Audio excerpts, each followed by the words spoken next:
And so when you go really deep in the rabbit hole, you realize that, you can talk, and I do, and I've done a great length over the years, about networks of manipulation and satanic groups and secret societies. You can do all that. And it needs doing, of course it does, so we know what's going on.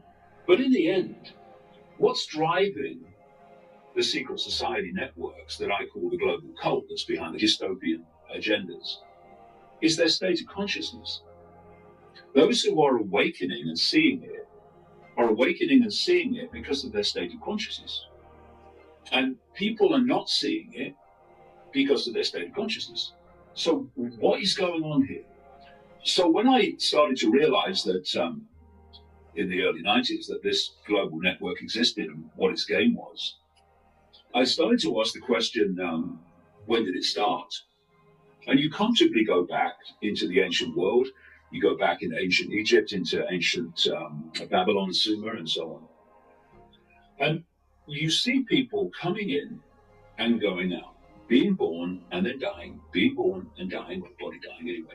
They play a part in advancing this agenda and expanding it to its global state now. Then they pass on. And then other people come in, the next generation does it. And I looked at it and I thought there has to be a organizational force that's spanning this period of in, out, individual contributions to advancing this agenda. And then I started to look around the different cultures and the different religions, looking for a common theme for what this force might be. And you start to realize that actually, although they use different names, that they're describing the same force over and over again in all these different areas. So the Christians talk about Satan and the devil and demons. The Gnostics, who were not Christians in that sense, they talked about a negative force called Yaldabaoth and Archons, which were the Christian demons. Then you look at the other different cultures, like the Djinn of Islamic belief. I was in a taxi being driven by a Muslim taxi driver from New York once, and he asked me, he said, "What do you do?" I said, "Well, we start talking." And I started talking about these Gnostic archons and what the Gnostics said they were all about. And he said to me, "Well, that sounds like the Djinn. That's just like the Djinn." Yeah, because you see this theme. The different names throw people, but it's the same theme. And I've just got a book out called Perceptions of a Renegade Mind. And the last chapter is called Escaping Wetiko. And it's called that because I then come across the name the Native Americans use, or at least the Cree tribal group use, for this same force, and they call it Wetiko. And basically what all these things are describing, all these different belief systems are describing, is a state of consciousness, a very inverted, chaotic, what we would call evil consciousness. But my definition of evil is the absence of love. Once love's gone, evil remains. But bring in love, evil's gone. And when I looked at how the Cree described Wetiko, it was the Archons, it was Yaldabaoth, it was all these things. It's a state of consciousness that's in a very low vibrational frequency state, very chaotic, very inverted. That's why expressions of it, like Satanism and what have you, they use inverted symbols, for instance. Satanists invert the pentagram, they invert the cross. Mm-hmm. Inverting the cross is not to do with Christianity. The cross is an ancient symbol. They just invert everything. It's like the Nazis turned the swastika around to represent the negative force. So this Wetiko is a state of consciousness, which at its most extreme is what brought psychopathy into the world. Psychopaths, they have a list of traits. It's called the Hare test, named after the guy that developed the list. A list of traits which, if you have enough of them, you are officially designated a psychopath. Now, it's psychopaths, super psychopaths actually, that are driving the hoax and are driving the dystopia and the fascism globally. And the major traits of psychopaths is, number one, lack of empathy. The inability to put yourself in the experience of others you're affecting. Empathy is the fail-safe mechanism of human behavior. if you don't have empathy, there are no limits. There's no fail-safe mechanism to kick in. I can't do this to this person because I can empathize with how it must make them feel. No limits. So you're looking at your Bill Gateses, your Klaus Schwabs at the World Economic Forum. You're looking at Anthony Fauci. You're looking at some desperately Wetiko people in Britain who are driving the whole hoax here. And you're looking at Wetiko. They are expressions of this Wetiko. Satanism is expressions of this Wetiko at its most extreme. Lack of compassion is another major trait of psychopaths. And so you hear over and over again, when you're explaining what's going on, you hear, they would never do that. No, you would never do that. They would do it and get off on it.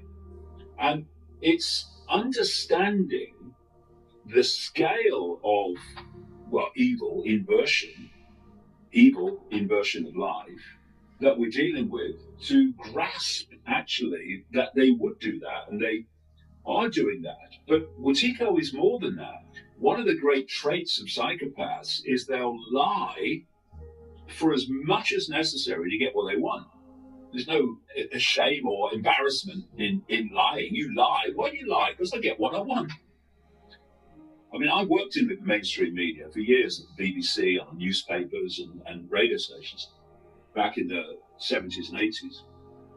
And it was always corrupt. But you look at this global media coordinated lying on a scale that I don't think we've ever seen before. And so that's a trait of Wetiko. This ability or feeling it's okay to lie by the minute and the hour in terms of the global media, to what? To promote the agendas of the psychopaths, the super Wetiko. And then you come down to the general population. You've got this great number of people who have lost the ability, if they ever had it, to process information into a conclusion. See, what people in control of their own minds do is they take information and they filter it and process it into a conclusion. What great chunks of the population do today is take the information as a conclusion.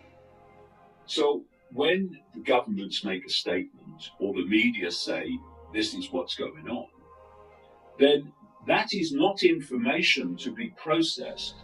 That is a conclusion to be absorbed.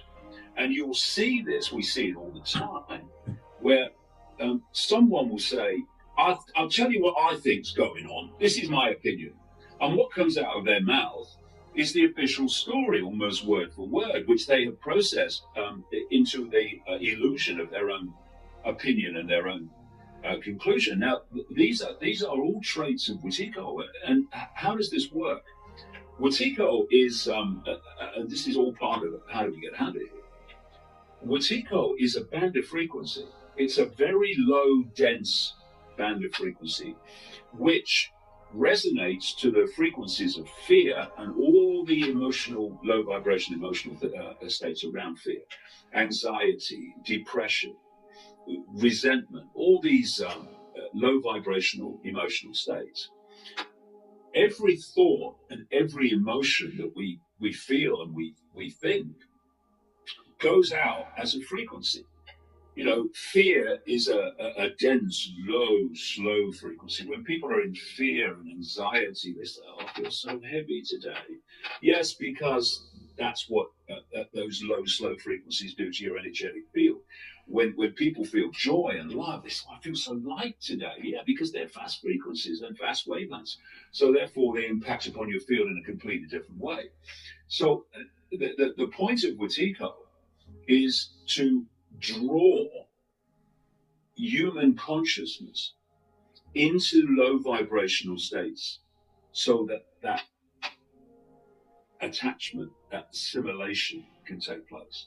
And once it does, and the COVID era has, of course, created enormous amounts of fear and trauma with relation to it. I mean, the trauma that this COVID era has created People just screaming if someone gets too close to them in a supermarket aisle. Wetiko is not going to influence those that it attaches to make them think about questioning anything, about questioning what they're told. And that's the last thing it wants. So people simply stop processing information. They become like a software program. They just take downloads from statements and what have you, and it becomes their reality. So awakening people, what's the difference? It's their state of frequency. If your heart is open to any extent, if your mind is open to any extent, then you are operating on a frequency that's beyond the Wetiko frequency. And what we're seeing is this incredibly blatant, it's always been there, but now more blatant than ever, this division between what I would call the Wetiko and those that are awakening to beyond its frequency boundary, its frequency layer.